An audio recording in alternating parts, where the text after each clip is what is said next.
Running a Minecraft server in a LXC container is cleaner than a bare VM'd near-native performance, fully isolated from the rest of your cluster, snapshotable and easy to migrate.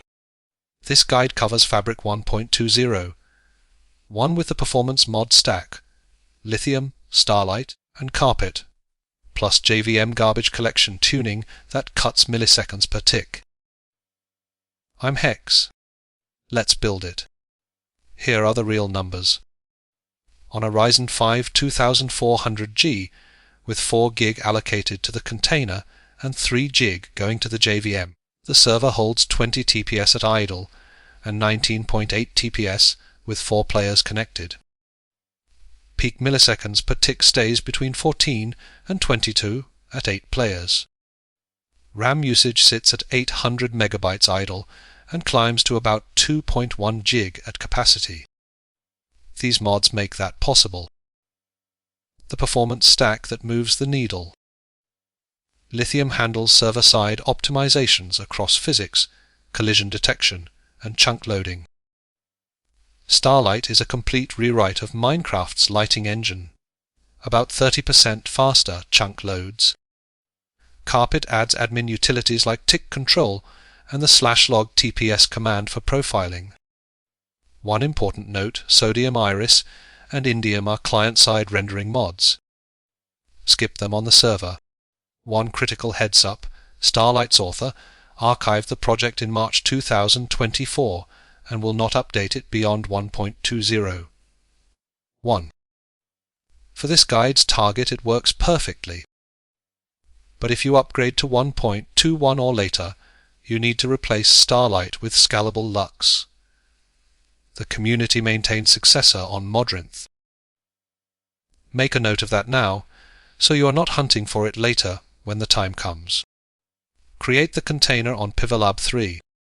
Ubuntu 24.04, 4 cores, 4 GB of RAM, 20 GB disk. Minecraft 1.20. One requires Java 17 or higher, but install Java 21. It performs better with Shenandoah garbage collection. Create a Minecraft user and directories, then bootstrap the Fabric server using the installer jar. Accept the EULA with a one-liner and you are ready for mods and JVM tuning. The JVM flags make a real difference. Shenandoah is a low-pause garbage collector. It minimizes the millisecond spikes that turn into TPS drops during heavy chunk generation or large redstone contraptions. Set the heap to 2 GB minimum and 3 GB max.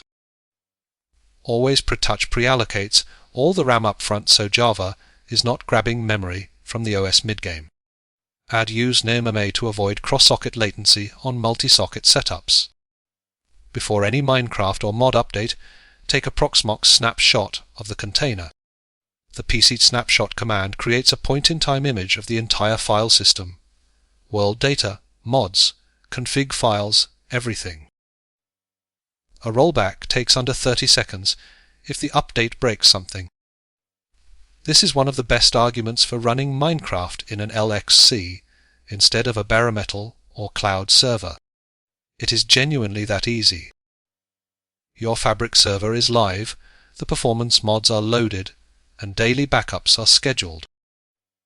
Connect with your Minecraft client, run /carpet set default command log true and /log TPS to confirm you are hitting 20 milliseconds per tick. The next post in this series covers Proxmox LXC networking, giving the server container a static IP your friends can actually reach. See you there.